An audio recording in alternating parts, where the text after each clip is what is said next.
ආයුබෝවන් හැමෝටම මේ දැනුවත් කිරීම දේශගුණික බලපෑම් අවම කිරීමේ බහුඅදියර වැඩසටහන් ප්‍රවේශයෙහි ව්‍යාපෘති කාර්ය මණ්ඩලය බඳවා ගැනීම සම්බන්ධවයි. පූර්ණකාලීන කොන්ත්‍රාත් පදනම මත සේවය කිරීම පිණිස ශ්‍රී ලංකා පුරවැසියන්ගෙන් අයදුම්පත් කැඳවන බව සඳහන් වෙනවා. දැන් බලමු මොනාද තියෙන තනතුරු කියලා.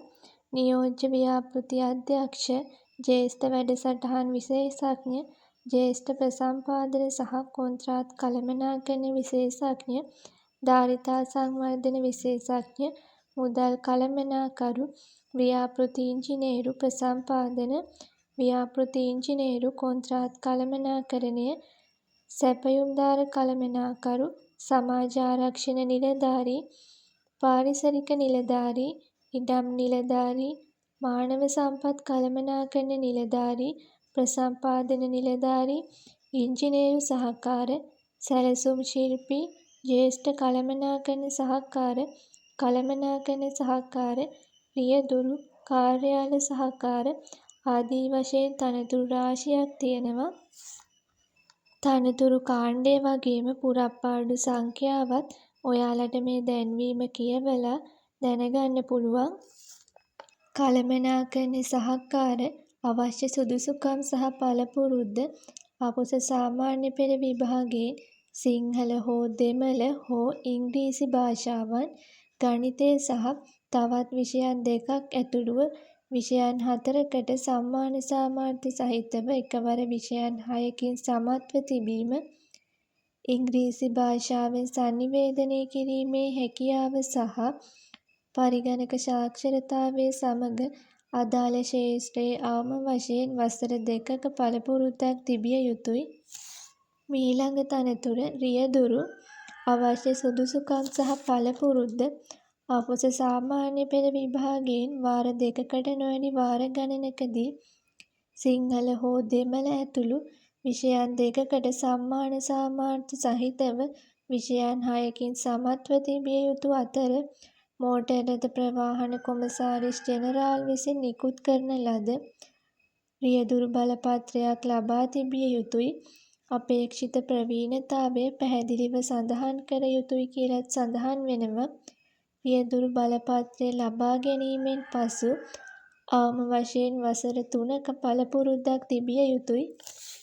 ඊළඟ තනතුර කාර්යාල සහකාර අවශ්‍ය සුදුසුකම් සහ පළපුරුද්ද අපොස සාමාන්‍ය පෙළ විභාගයෙන් වාර 2කට නොවැඩි වාර ගණනකදී විෂයන් 2කට සම්මාන සාමාර්ථ සහිතව විෂයන් 6කින් සමත්ව තිබිය යුතු අතර සාමාන්‍ය කාර්යාල සහාය සහ ලිපිකරු රාජකාරී ලිපිගොනු හැසිරවීම, ලේඛන හැසිරවීම සහ කාර්යාලයේ දෛනික කටයුතුවලදී නිලධාරීන්ට සහාය වීම සඳහා හැකියාව තිබිය යුතුයි. සාමාන්‍ය කොන්දේසි වයස අයදුම්කරුවන් වයස අවුරුදු 21කට නොඅඩු සහ අවුරුදු 63ට නොවැඩි විය යුතුයි. ඒ වගේම මෙම තනතුරු මුළුමනින්ම කොන්ත්‍රාත් පදනම මත වන අතර මුලින් 2026 දෙසැම්බර් 31 දක්වා වන අතර කාර්ය සාධනය සහ ව්‍යාපෘති කාලය දීර්ඝ කිරීම මත පදනම්ව සේවා කාලය දීර්ඝ කළ හැකියි කියලත් සඳහන් වෙනවා. දැන් බලමු අයදුම් කරන ආකාරය. අයදුම්කරුවන් ඔවුන්ගේ ජීවදත්ත පත්‍රිකාව, අධ්‍යාපනික වෘත්තීය සුදුසුකම් සහ ඥාතීන් නොවන නිර්දේශකයින් දෙදෙනෙකුගේ විස්තර සහිතව ඉදිරිපත් කර යුතුයි.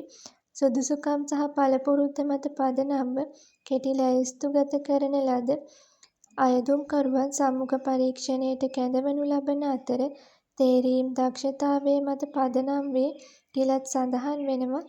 මූලික සුදුසුකම් ඔප්පු කිරීම සඳහා සහතිකවල සහතික කර පිටපත් අයදුම්පත සමග අමුණා තිබිය යුතුයි. අසම්පූර්ණ අයදුම්පත් ප්‍රතික්ෂේප කරනු ලැබේ කියලත් සඳහන් වෙනවා. ඕනෑම ආකාරයක බලපෑම් කිරීම නුසුදුස්සකු වීමට හේතු වන අතර එවැනි අයදුම්කරුවන්ගේ අයදුම්පත් ප්‍රතික්ෂේප වන බවත් සඳහන් වෙනවා. අයදුම්පත් 2026 මාර්තු 26 දින හෝ ඊට පෙර ලියාපදිංචි තැපෑලෙන් යොමු කරන්න.